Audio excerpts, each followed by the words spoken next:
Hi everyone, welcome to today's Hugh Talk session. We're just giving few more minutes. We were giving a few more minutes for people to be able to join. For those of you who are new here, Hugh Talks are live sessions where we invite experts and HR leaders to share ideas, trends, and actionable insights on the future of work and employee experience. My name is Cinzia Soro. I am an onboarding leader and a customer success manager here at Humant, and I am your host for today's Hugh Talk. In today's session, we'll talk about the future of employee experience. We'll explore how AI is transforming the way we connect, support, and engage people at work. What's changing, what's risks to consider, and what should always stay human. So I'm very happy to welcome our guest for today. You can already see her on the screen. Welcome to Ventsislava Nikolova. Hi, Vensi. Hi.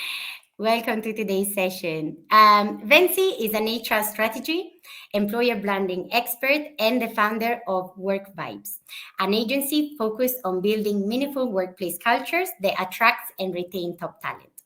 With over 10 years of experience, including leadership roles at Bulgaria's largest logistic company, she specializes in turning internal communications, leadership, and HR processes into real employee experiences. She has worked with companies across sectors to create strategies that not only look good from the outside, but feel real on the inside. And today, she helps organizations move from those empty slogans to genuine belonging. And I know, Vensi, that you're super passionate about this. Vensi is also the organizer of the Employer Branding Summit in Bulgaria, a gathering of leaders and platforms shaping the future of work. And as a regional partner of Human, she supports companies in Bulgarian in rethinking how they connect with their people digitally and emotionally. I've known Vensi for about 5 years now, so I'm super excited to hear all the knowledge, all the practical advice that she's going to share with us today. So, Vensi, welcome, and just thank you for being with us today. Thank you, Jean. I'm really happy to be here. I'm also a little bit nervous, and I love that we are going to talk about this topic because employee experience isn't just an HR function anymore. It's a strategic topic. It's about how we work, how we connect, and how we lead. And now that AI is becoming part of all of that, we need to talk about what to keep, what to improve, and what to lose in the process. Exactly. Yes. Thank you. You're here because we know you have so much knowledge and like wisdom to share about this so that companies can get ready for these. So I have some questions for Vensi today, but of course, for the people that are watching, please start commenting, add your questions. We want this to be interactive. So if you can add your questions to the comments, I'll make sure I get to them a little bit later in the session as well. And just to get us started, Vensi, I wanted to ask, what does employee experience mean to you today? And how has that evolved? How have you seen that changing throughout your career? I mean, I just described your career, the amazing things you've been doing. So yeah, tell us a little bit about how you've seen it evolving. Yeah, thank you. Thank you for those words. In the beginning, I got a little bit red, if you can see. Uh, but for me, employee experience today includes all the small touch points between a company and its people. And it starts even before someone applies, and it doesn't end when they leave. It's the whole hiring process, it's the offer, the onboarding, the growth, the belonging, the offboarding, even how you keep in touch after your people are gone from the company. And when I think of EX, I usually think of it in three parts. It's the physical side, that actual place where people work. Then there is the digital side. Oh my God, sorry, this is the We have risk. another guest. That's the best. My dog, I'm really sorry. Just she hears something and she just goes. So I was saying, when I think of EX, I think of three things: the space, and then we have the cultural side, the values, the way people treat each other, the energy, and of course the digital space, the technology that we're using. So I've seen firsthand how all of three have to work together. And when I worked in the logistic company, as you know, where we met actually with over 4,500 people, we had to design the employee experience for people who have never stepped in the office. And when you get those three spaces involved, you create something bigger. That's what changed things for us. And you asked me about evolution. So let's see how AI is coming into picture. Yeah, exactly. And I think that's where we're looking to now, right? About the evolution. So, with AI, when you think of how AI is entering the world of employee experience, for you, like, what are the first things that come to mind when you think of that? Well, honestly, it's user experience, because for many years that part was missing from the employee side. We always talk about customer experience all the time, but the tools that we gave to our people, to our employees, are slow and disconnected. So many companies talk about being innovative, but when they hire people, they do it on paper. So how's that really innovative? Yeah. So AI brings a chance to improve that, to make things smoother, faster, easier across the whole journey of the employee, from helping candidates navigate to process the hiring process, to personalizing onboarding, to flagging early signs of disengagement, to giving recognition that actually makes sense for the one person that's receiving it. And something that I really care about is that AI can actually help us stay connected with the ex employees, with the alumni, the people who left the company but still carry the experience and the emotion of the company. And for me, this is a huge passion, because it's a huge missed opportunity for most of the companies. And I think that AI could help us keep those relationships with the alumni alive. I love that. The part of the alumni is such an interesting one because you can continue to have all these advocates around, right? So, yeah, absolutely. And then, from your perspective, what role should AI play in shaping those employee experience? Like, what is AI doing through this journey? Well, when I think of AI, I think of a child on a bike, and the AI is the third wheel. Like, it's not steering the wheel, it's a co pilot, and it's there to help you move forward. It gives support, but it shouldn't steer. And because at the end of the day, I am the person who is responsible for my own decisions as HR, it's not the AI. So we should use it with caution, because for me, AI should help us save time, spot patterns, maybe remove some friction, but it should also support clarity. So, my advice should be for people, especially in HR, if they AI can help us spend less time on admin or repetitive tasks and more time on connecting with people. So it's not about replacing humans and jobs, it's about giving us space to do the human part better. Yeah, I love that. And as you talked about HR, so about automation in HR, what are the parts of the employee experience that you believe actually should always stay human? Well, the human ones, I mean, the reaction, because this is one thing that AI can't really replace. Even when it's getting smarter and smarter, it's not human. So when someone is going through a hard time, they don't want a chatbot asking them, hi, how do you feel? They want a person who will listen. And Yeah. that's true whether if we're in the same room or in different countries as we are, because that feeling of being heard and seen, that's actually human. The same thing goes for appreciation. You can automate reminders for sure. You can know when this person has an anniversary, but the thank you only works if you actually mean it. And of course, let's not forget about trust, because that's built in small human moments between people, not through dashboards, not through chats. And to sum up, I think that AI can help, but it doesn't outsource the parts that actually make people feel like they matter and they're seen and heard. Yeah, that's great. Thank you, Vinci. I think, yeah, speaking about what should stay human, yeah, is that connection is just such a key one that, yeah, you're absolutely right. So especially, I think, like you were saying, like we are in different spaces in companies that maybe are remote, like human, for example, or hybrid, or just, distributed teams. Sometimes certain teams work on the field, some in the office, some in different countries in multi national companies, etc. So distributed teams. So how do you think AI can enhance internal communications, especially for these type of teams, but without making it feel robotic? Well, there is a slight chance that it does make it feel robotic, but Mm, AI can actually help us reach people better, but not replace the message really.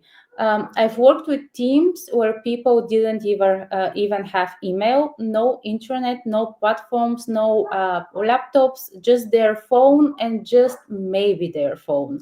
So here the challenge isn't what do we say, it's about how do we reach them at all because they're not connected. And AI helps us with that. It can target the right message to the right person at the right time. It can also suggest a format that fits, like a text, a voice, a notification, whatever just feels right.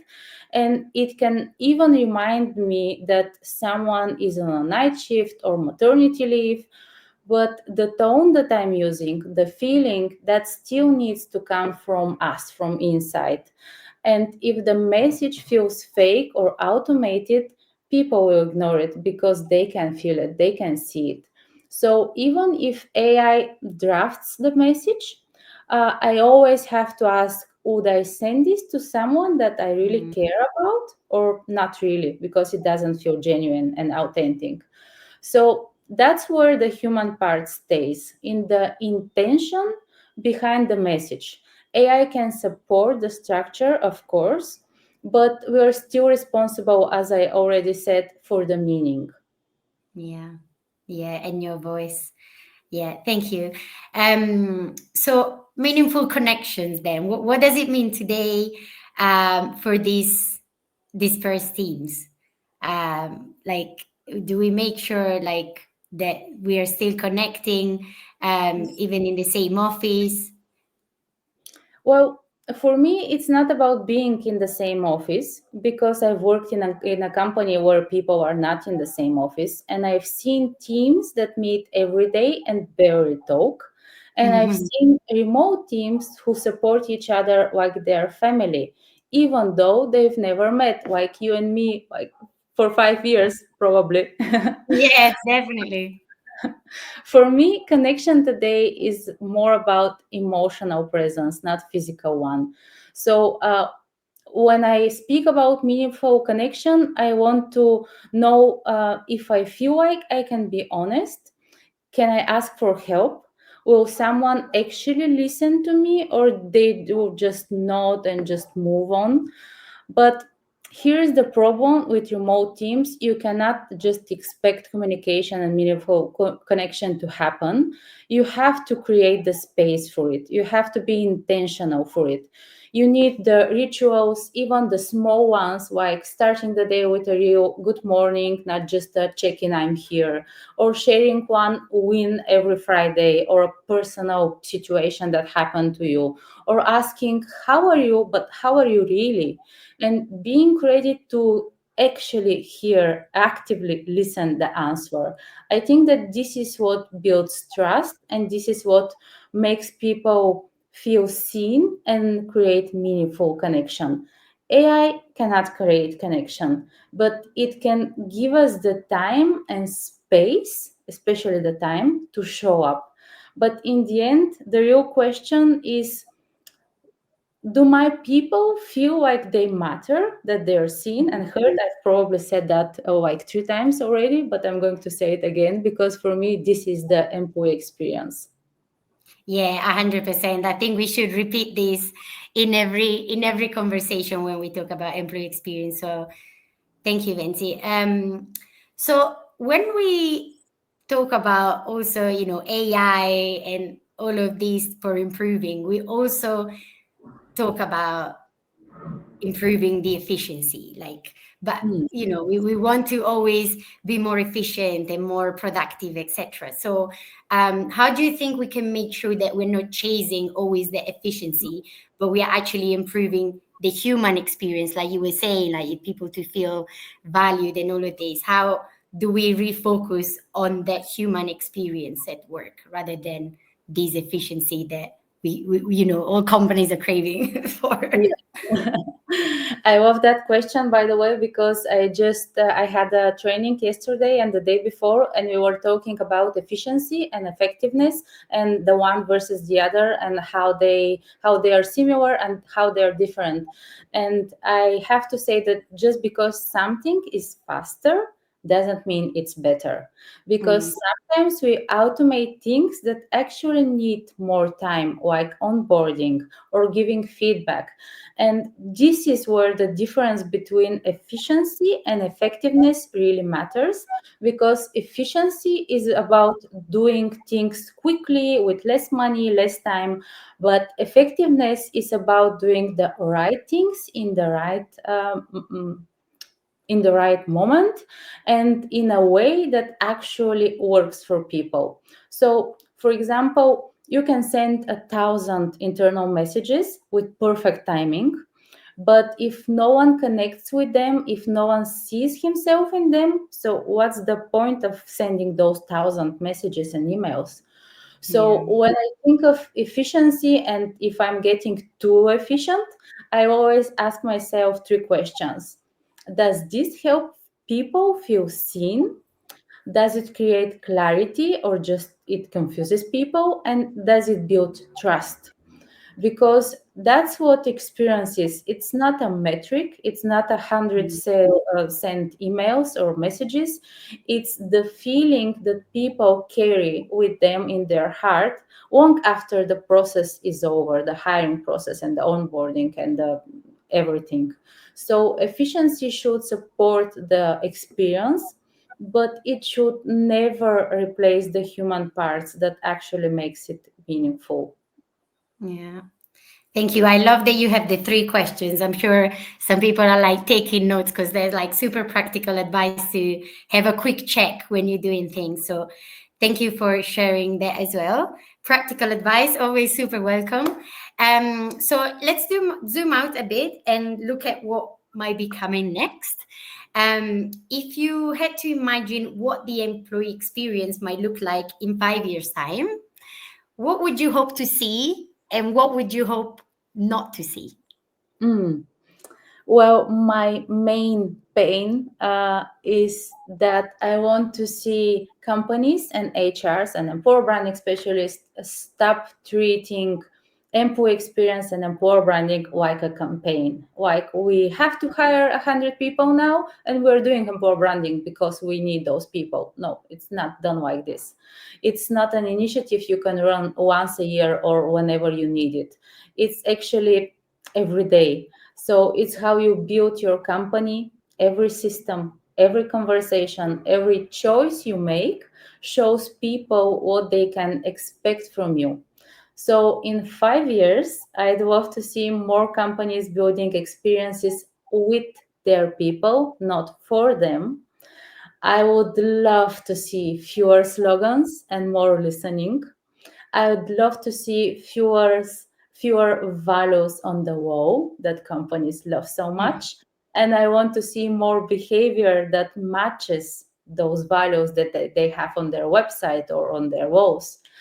And I really love to see more EX teams, employer branding teams, HR teams shifting their work from this type of work to like working like product teams. They have to be agile, they have to use design thinking, and they have to test ideas, learn fast, adapt, prototype, and then do it all over again nonstop. Uh, and I also think that we've had enough platforms, new technology that just generates reports And I'd rather see more real connection and companies and platforms as human that I so much love. It includes people that are usually left out of the conversation, the frontline workers, the white collars, and everyone that is out there and he doesn't even feel like he belongs to this company. And another thing that I really don't want to see in 5 years, and I'm seeing that it's getting a bit of a trend now, is AI used for surveillance, Mm, because companies using tech to monitor and control instead of to support and empower. This is not a good culture. It's not good for their people and for the trust that I've already mentioned. Another thing, this is like 10 things that I don't want to see. Sorry, but there are so many. yeah, we But want to hear them all. We want to hear them all, please. yeah, I also don't want to see culture being replaced by perks or Mm, recognition turned into gamified dashboards with no with badges that doesn't don't have any meaning. So, employee experience shouldn't be something that we measure once a year with a survey. It should be something people feel every single day in the way they've treated, trusted, challenged, and supported. So, if we don't get that part right, no tool will save us and no AI can help us. yeah, all great points. Thank you for sharing them all. Like, honestly, I wanted even more lists. I think those are all such good points. I also love that earlier you mentioned a lot, like the forgotten parts of the workforce, like the front line. I worked in the front line for a long time. So I love that now we're already starting with this type of tool like Human. That's why I'm so passionate about Human and the power of it. In 5 years, hopefully, we will be all past that.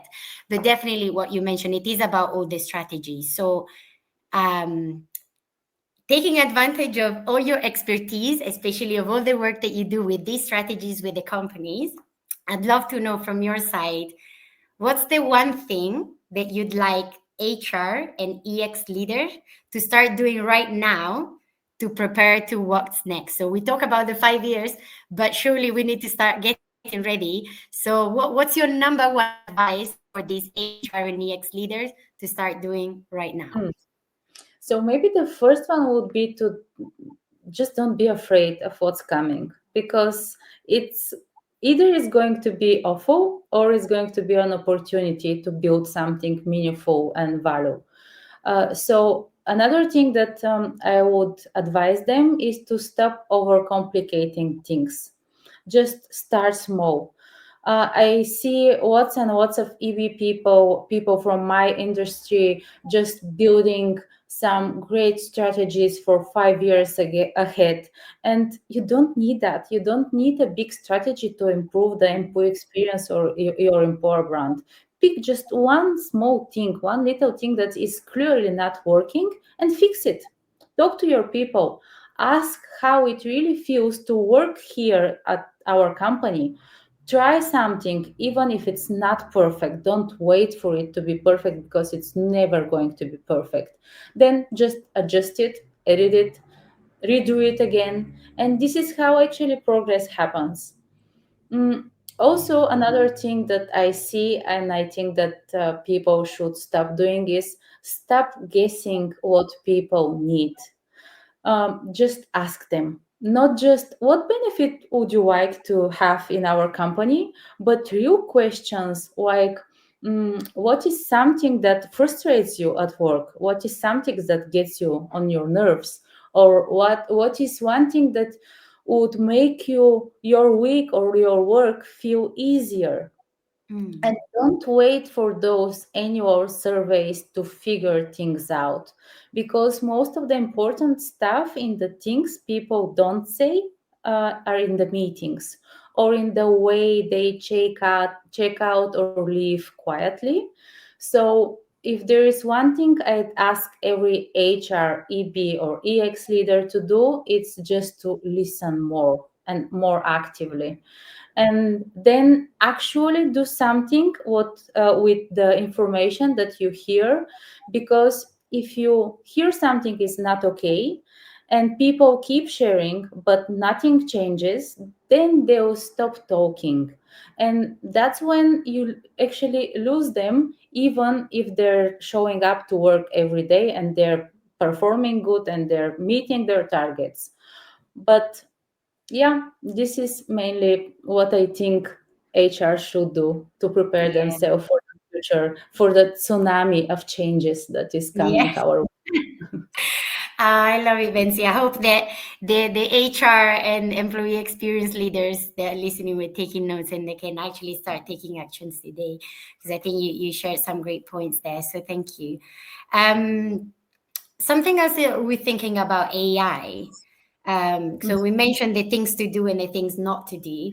What do you think are the common mistakes that, you know, companies are trying that are making when they're trying to improve the employee experience, like with AI especially, because earlier we were talking about the AI. What is it that they're doing that quite often they're getting wrong?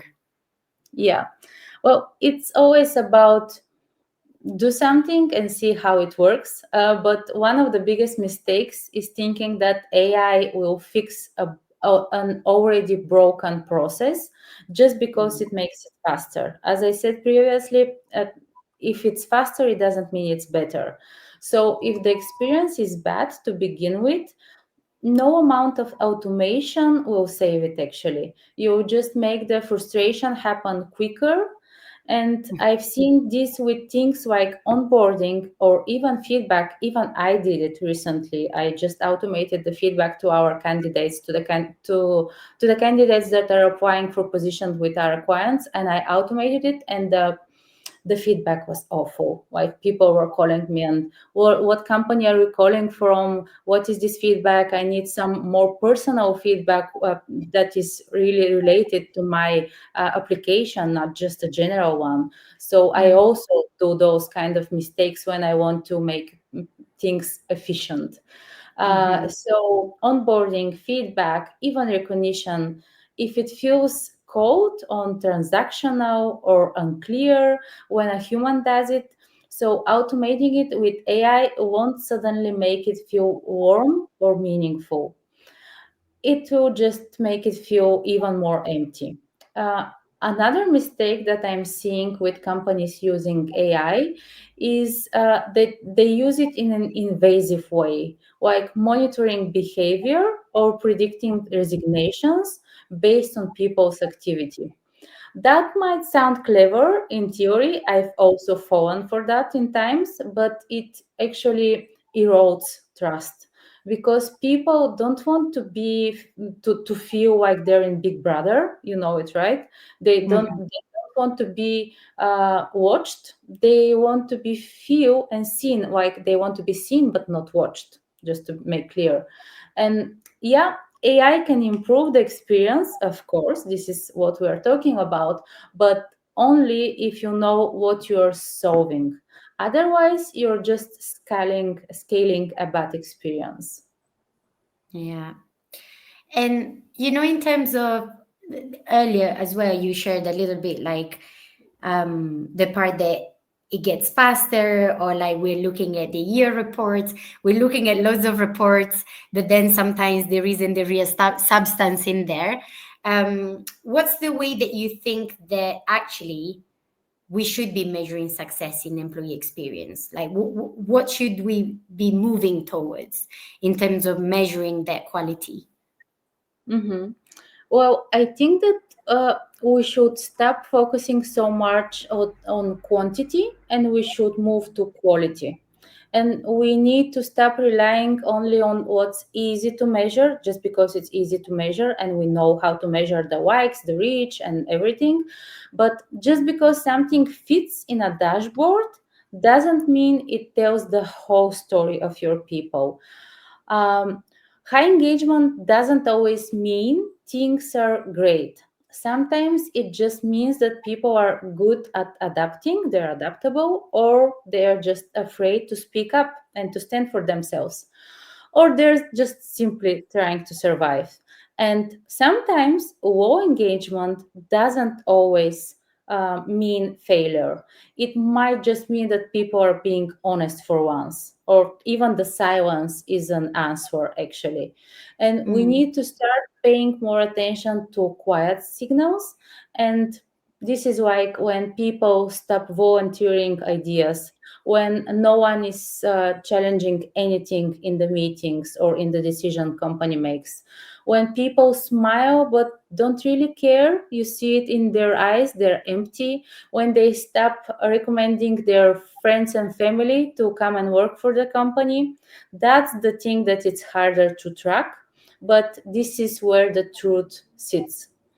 And I also think that we need to start asking better questions, not just like in every survey, annual survey, are you satisfied? But we need to ask people what actually makes you stay here and what would make you leave for the other company. And actually, when was the last time that you felt proud to work here? Mm. This is what I think. And success in employee experience and in employer branding, of course, shouldn't be a score, an NPS score. It should be a feeling people carry and share outside with their loved ones and everyone, even when they are no longer on payroll. Very wise words. Thank you so much, Vinci. Like, I think you covered like so many points, and I've been thinking, I'm like, oh, yes, I need to make sure, like, all the questions, especially that you shared, I'm like, okay, I'm going to rewatch the recording and note them down. I am. So, yeah, thank you so much for sharing that. I was just looking at the comments because that was all my questions for today. But I just wanted to see if there was any comments in the live as well. So for anyone watching, just going to give you a few more minutes if you want to share some of your ideas as well, following up on what Vinci shared today, or if you have any other questions that um, we can take advantage of this time that we have with Vinci and get some more um, knowledge and expertise. I love to answer questions, especially ones that I'm not prepared for. So it's going to be good to have them. Let's see some challenging questions we want. I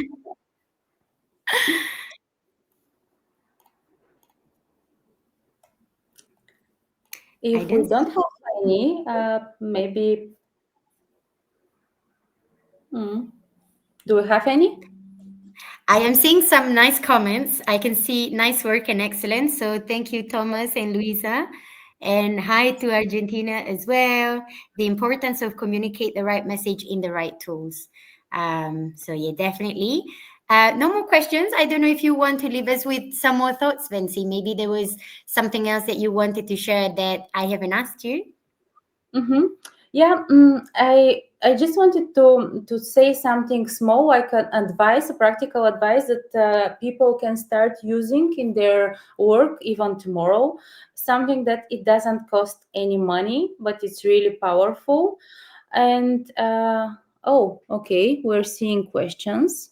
But I think now I'm very curious about what you were about to say. So let's go with that one and then we read them. So I wanted to say that if you want to attract people, you first have to show your people. And by that, I mean really, really show them, not just the employer brand video with the good music and the transitions and the polished ideas and the polished office. But candidates are curious and they want to know who are they going to work with, and what kind of people lead the team, who is there, and how is the office looking, where is the coffee machine, what is the coffee actually. So if we want to start building a good employee experience and attract people, we should start from there. We should start from opening the doors virtually and physically even, and just show candidates, potential candidates and the real candidates, what is like to be with us and what is like to work in our office, even it's a virtual one, and who are our colleagues and our people, what they do, how they speak, where they started from and where they are now. And what's their life story and how they end up here in our company, and how the values of our company are talking to their personal values. Because I've seen that many companies are always speaking about their values as a company and how the CEO embodies all of those values, but a few talk about how those values are connected with the employees' values and where they Mhm. meet. So this is something that everyone could do, and it doesn't cost them a cent. Yeah, I love that. Like just trying to already feel what it feels like to live in that company, like because it's such a big part. So yeah, thank you for that. Also, you mentioned coffee, and when I went to Bulgaria, the coffee was really good. So now I'm thinking, yeah, before joining, maybe I move to a Bulgarian office, and just feel what it feels like. No, but no, I'm joking about the coffee. I know it was more about the culture, but no, thank you for that. I think in the meanwhile, we actually did have a couple more questions. So, what advice would you give to HR leaders who want to start exploring AI but don't know where to begin? Again, just start small. Try a couple of AI tools like ChatGPT or Claude or Perplexity or whatever works for you. See how it feels for you. See, also just try to find the repetitive tasks that are eating up your time, and just try to delegate it to the AI and see how it works. You don't have to bring the AI in the whole HR strategy or in every process that you use. You just start small. Thank you. Now we have some more, Vinci. You asked for it, so some more coming. So, Catalina says, you said employee experience should be felt every day, not just Mhm. measured once a year. Yes, I love that bit. Could you share some simple examples of things companies can do to make that happen? Mm. Just remembering the names of your people should be a good start. I think that companies should focus on the moments, and mm, you don't and I don't when I speak about employee experience and small moments, I think that leaders should know more personal stuff about their employees so they can connect with them, and they should know when, in what stage, not of the employee journey but of the life journey, this person is. Mm, Like, is he getting married? Is he having a baby? Is he having some, I don't know, some issues with his health or whatever? And I think that companies should customize the experience and the perks and even the birthday presents that they give to their employees, if they have any, to the stage, to the life stage that the person is in. And this is actually a customized employee experience. So let's create gifts and company merch that actually adds value, and it's actually meaningful for the person that is getting it. yeah, I love it. It makes it so much more personal. Mhm. Uh, Also, you remind me, you said remember the names. It seems so like I know you said it like with a smile, but it's so important, especially in big companies. You've Yeah. actually reminded me when I worked at the airport for a long time, and there was a pilot, one of the captains. The crew, there was so many people like they worked in the crew, and he used to write the names of the crew in his hat, but never used to show that he was reading. And people just felt so seen. It was like, oh, you remember my name from months ago. So, it is those things that make people feel seen and valued. So, yeah, I think those are such good reminders. So, yeah, thank you for that. It really like stayed with me when you were sharing all of that. Um, Hold on, there's a few more coming. So, employee experience. You've worked with teams that had no emails or access to intranets. Like I was saying, I worked in the front line, so some of those. What's one lesson you learned from reaching people in those environments? Well, for me, the biggest lesson wasn't just about the channel, it was about the tone. because you can't speak to everyone the same way. I cannot speak to the accountant or the manager as I speak to the frontliner. And if you're trying to reach people who don't sit in front of a screen, who move all day, who don't check their email, you have to adapt to their Mm, workflow, to their rhythm, to what actually motivates them. And that actually changes everything from the language that you use to the timing to the tools. And I've worked with teams, as you know, like that. And the question there isn't how do we send more and more and more information about our brand. mm, It's about what's the easiest possible way for them to feel part of this without mm. using the terms as brand and belonging and whatever.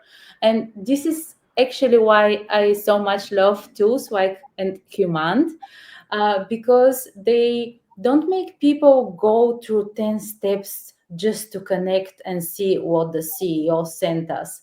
It's just simple, it's accessible, and it actually respects and adapts to the way people work in their everyday life. Super. Thank you for that. I think there's a last question, and then we will need to finish the session because we're almost at time. I think you said a few things about this earlier, but let's see if you have any more about this. Karina asked, you mentioned how employee experience starts even before someone applies.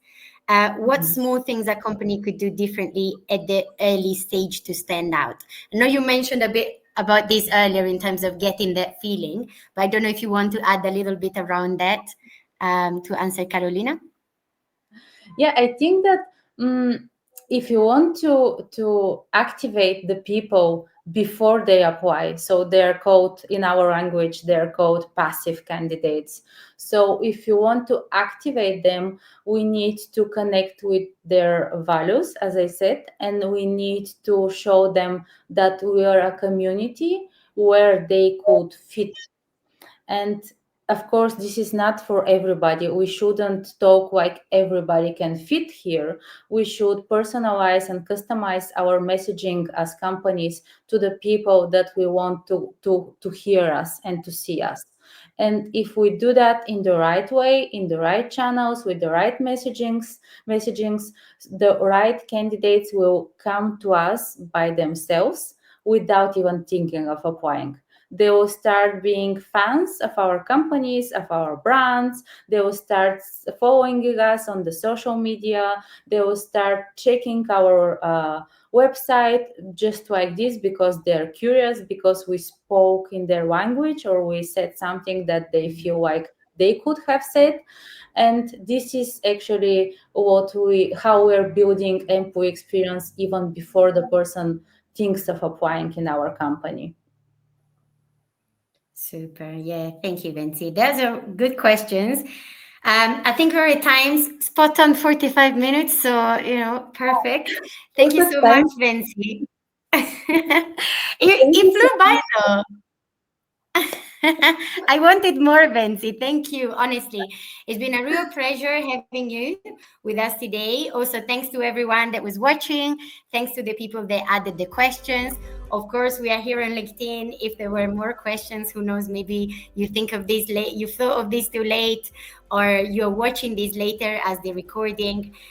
You can always have some questions. We're always looking on LinkedIn as well. Also, if there's anyone watching that is curious and wants to take the employee experience where you are to the next level, want to put in practice the advices that you heard today, and also if you want to explore how Human can help you to make your organization connect better with your people, please scan the QR code you see on screen, and then you can learn more. You can book a short intro with our team, and then of course you can see Venci profile as well, her amazing agency Work Vibes. So you can also check out all the amazing stuff that she does. I invite you to do that. And yeah, thank you for the time. But honestly, Venci, thank you so much. I really enjoyed this chat. Me too. Thank you. And also, let's invite people to come and meet us, both white companies, both of our companies, at our EB Summit and World Branding Summit on the 26th of November in Sofia, Bulgaria.